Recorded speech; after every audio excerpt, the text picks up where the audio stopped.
Hello students, JCERT के DG school में आपका स्वागत है।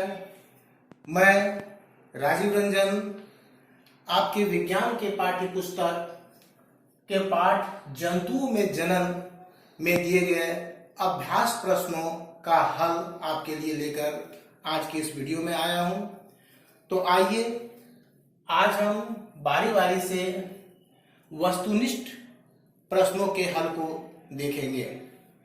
सबसे पहला जो प्रश्न है, प्रश्न संख्या 1, इसमें है सही विकल्प का चयन कीजिए।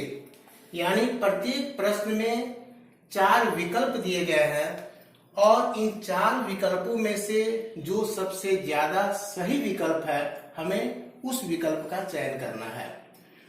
पहला प्रश्न है, आंतरिक निषेचन कहाँ होता है? इसका विकल्प दिया हुआ है मादा के शरीर में, मादा के शरीर के बाहर, नर के शरीर में, नर के शरीर से बाहर।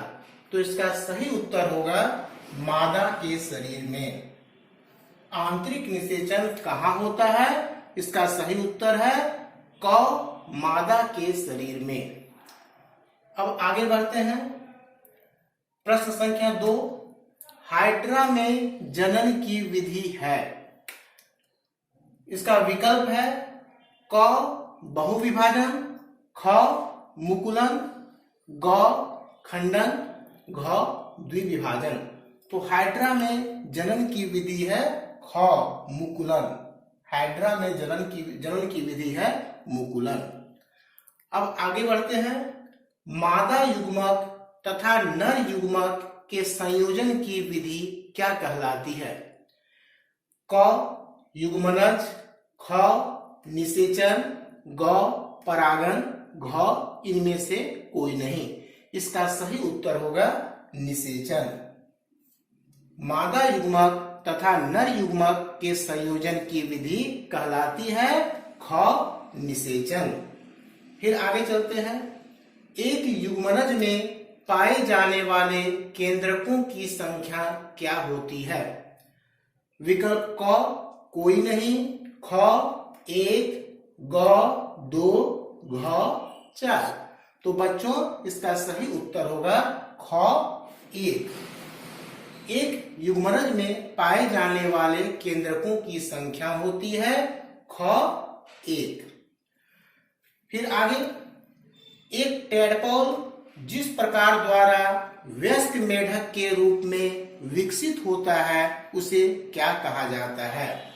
विकल्प क, निषेचन, ख, कायांतरण, ग, रोपण, घ, मुकुलन। एक टैडपोल जिस प्रकार द्वारा वयस्क मेढक के रूप में विकसित होता है उसे क्या कहा जाता है? इसका सही उत्तर है विकल्प ख, कायांतरण।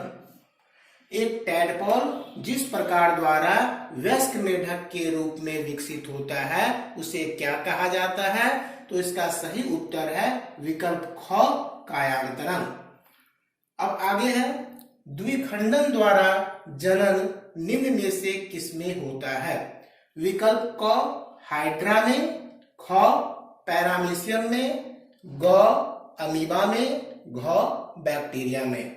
तो इसका सही उत्तर होगा ग, अमीबा में। इसका सही उत्तर है ग, अमीबा में। द्विखंडन द्वारा जनन निम्न में से किसमें होता है? इसका सही उत्तर है विकल्प ग, यानी अमीबा में। अब हम लोग प्रश्न संख्या 2 की तरफ चलते हैं। प्रश्न संख्या 2 में है, सही कथन के सामने सही का चिन्ह लगाएं। जो सही कथन है उसके आगे सही का चिन्ह लगाना है। पहला है, शुक्राणु विषम कोशिका में परिपक्व होते हैं। तो यह सही है, इसलिए इसके आगे सही का चिन्ह हम लोग लगा देंगे। शुक्राणु विषम कोशिका में परिपक्व होते हैं, यह सही कथन है। आगे, मेढक में बाह्य निषेचन होता है, यह भी सही है। मेढक में बाह्य निषेचन होता है, यह भी सही है। अब आगे चलते हैं। अमीबा मुकुलन द्वारा जनन करता है। अमीबा मुकुलन द्वारा जनन करता है।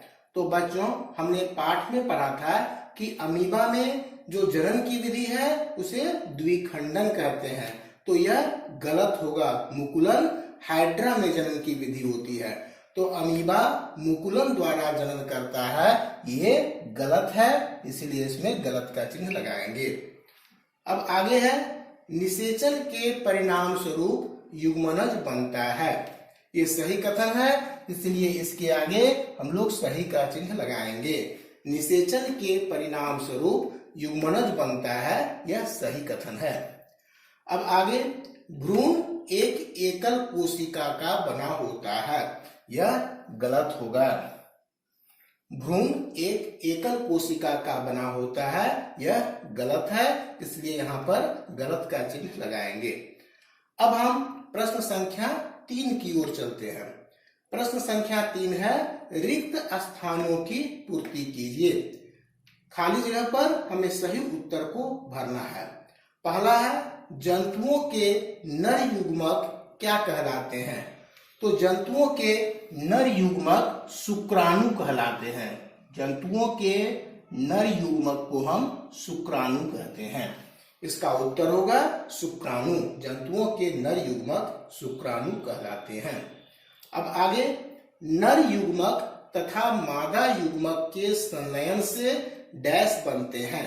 नर युग्मक तथा मादा युग्मक के संलयन से क्या बनते हैं?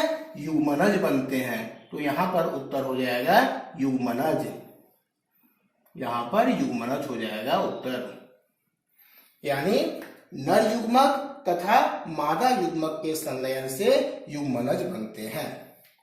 अब आगे बढ़ते हैं।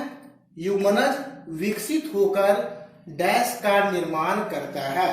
तो युग्मनज विकसित होकर जीव का निर्माण करता है। युग्मनज विकसित होकर जीव का निर्माण करता है। टैडपोल का मेढक में रूपांतरण क्या कहलाता है? टैडपोल का मेढक में रूपांतरण कायांतरण कहलाता है। इसको हम लोग कायांतरण कहते हैं। टैडपोल का मेढक में रूपांतरण यह कायांतरण कहलाता है। अगला क्वेश्चन, मनुष्यों में डैश निषेचन होता है। मनुष्यों में जो निषेचन की विधि है वह आंतरिक निषेचन है। तो मनुष्यों में आंतरिक निषेचन होता है। मनुष्यों में आंतरिक निषेचन होता है। तो इस तरह से आज की इस वीडियो में हमने प्रश्न संख्या 1 से प्रश्न संख्या 3 तक में दिए गए वस्तुनिष्ठ प्रश्नों को हमने हल किया। अब अगले वीडियो में हम प्रश्न संख्या 4 से प्रश्न संख्या 10 तक के प्रश्नों को हल करेंगे। तब तक के लिए धन्यवाद।